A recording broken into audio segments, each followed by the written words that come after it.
Hello, my name is Hilary Zickafoos. I'm here today to read you a book called Annie's Quilt. My grandfather, Perry Freeman, actually wrote it, and it was actually illustrated by my great-grandmother who passed away a few years ago. Her name was Joan Pridemore, and today we're reading this in honor of her. Annie's Quilt.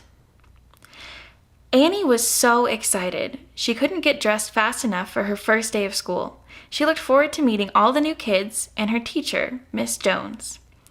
Annie heard all about her teacher from the older kids who had Miss Jones when they were in kindergarten. Her friends all said that Miss Jones was the best teacher ever.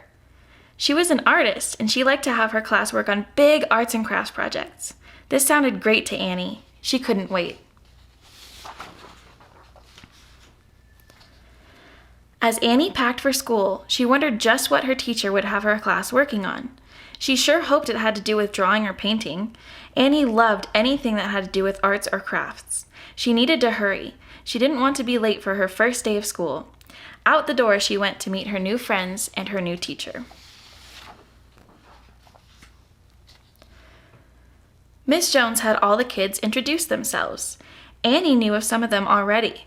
Her teacher told them all about the things that they would be doing during the school year. She said they would learn their ABCs, to count, to read, new games, and much more. Annie just wanted to hear about the arts or crafts project. Finally, Miss Jones announced the big event for the class. It was going to be a quilt.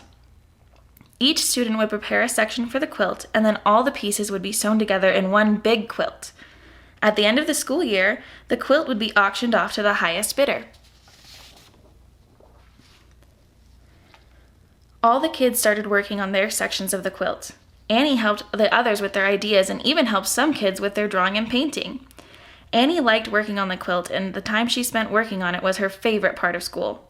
She worked so hard on the quilt that the other kids started calling the quilt Annie's Quilt. Of course, Annie hoped that at the end of the school year she would be the owner of the quilt. As the weeks and months passed, the sections of the quilt had to be sewn together. Miss Jones let Annie help with the stitching and arranging of the pieces. The colorful pieces were put together by Annie in such a way that everyone became more and more interested in the quilt. Annie began to worry. She worried that someone else might end up owning the quilt. She tried not to think about it and just enjoyed working on her favorite project. As the end of the school year approached, Miss Jones used a sewing machine to finish up the quilt. Even the teacher would sometimes slip and call the quilt Annie's Quilt. Knowing how much the quilt meant to all her students, and especially to Annie, she reminded them that the quilt would be auctioned off at the graduation at the end of the year. Annie was saddened by the thought that someone else might get this quilt. Annie didn't like hearing about the auction. Miss Jones explained that anyone could bid at the auction, and whoever offered the highest bid would be the owner of the quilt. Annie knew that her mother would bid on the quilt, but Annie worried that someone else might bid higher and win the quilt. Annie tried not to worry about the auction. She just continued to work on the quilt, making it better and more beautiful each day. At night, Annie would dream of owning the quilt. She loved it so much, and she had worked so hard on it, and it just seemed that, to Annie, the quilt should be hers. Her mom promised to bid at the auction, but cautioned Annie not to get her hopes up too high. Annie knew there would be a lot of interest in the quilt, and hoped her mom's bid could win the quilt. Annie continued to dream of owning the quilt. Finally, graduation day arrived. All the kids had on their caps and gowns. They sang for their parents and the relatives who came to the ceremony. Annie worried, with so many people, what if they all wanted to bid on the quilt? Her mother would never be able to outbid all of these guests. Annie tried to forget about it and enjoy the graduation, but deep inside she worried that what might happen to the quilt. The moment had arrived. The quilt was up for auction. The bidding started. $5, then $10. Annie's mother bid $15.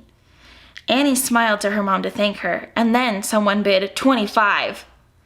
Annie looked at her mom and realized it was useless. The bidding was going too high for her mother to bid any more. The bidding went on $30, then $35. Annie began to cry, knowing the quilt wasn't going to be hers. A stern man's voice bid $50. The room went quiet. No one seemed to want to bid higher than this stranger who had offered such a high bid.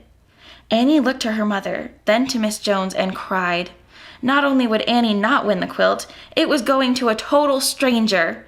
None of the kids even knew who this man was. He wasn't anyone's relative. This made it even worse for Annie.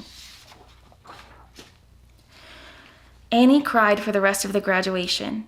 She cried all the way home and continued to cry once she got home. She had never been so disappointed. All the work she and the other kids had done on the quilt, and now a stranger owned it. The school year was over and her quilt was gone. Annie didn't know what to do, so she just cried. A knock at the door surprised Annie and her mother. Her mother opened the door, and there was Miss Jones and that stranger, the man who won the quilt. They came in, and the stranger handed Annie the quilt. He said, "Here you go, Annie. I could see at the auction how much you love the quilt, so it's yours." "But why?" asked Annie. "Because I'm a good friend of your teacher, Miss Jones, and she has been telling me all year how hard you worked on the quilt. So I decided to come to your graduation and make sure you ended up with it." Miss Jones explained that her friend, Mr. Rogers, was an artist himself, and she told Annie that Mr. Rogers had been following the progress of the quilt all year long. "That's right," said Mr. Rogers, "and now it's yours to keep. You deserve it. It's beautiful." Annie could not thank him enough. She hugged the quilt as Mr. Rogers complimented Annie on all the fine work she had done. Annie couldn't remember when she had been so happy. Everything had turned out perfect. She had been so disappointed just an hour ago, and now everything was perfect. Miss Jones says, "Remember, all the kids always called it Annie's quilt." Suddenly, Annie was a little sad, a little embarrassed at how she'd acted after the auction. She smiled. She had an idea. Annie ran to the phone. She started calling her classmates to tell them the good news and to thank them for their work on the quilt. She told them about the stranger and how Miss Jones was the best teacher ever, just like they had heard. Annie was thrilled. She had the best friends, best teacher, best mother, and now the quilt. Best of all, it's hers to keep. It's in her room, on her wall, forever. That was Annie's quilt. I hope you enjoyed it, and if you did, you can get it on Amazon and Kindle very shortly. Thank you for watching.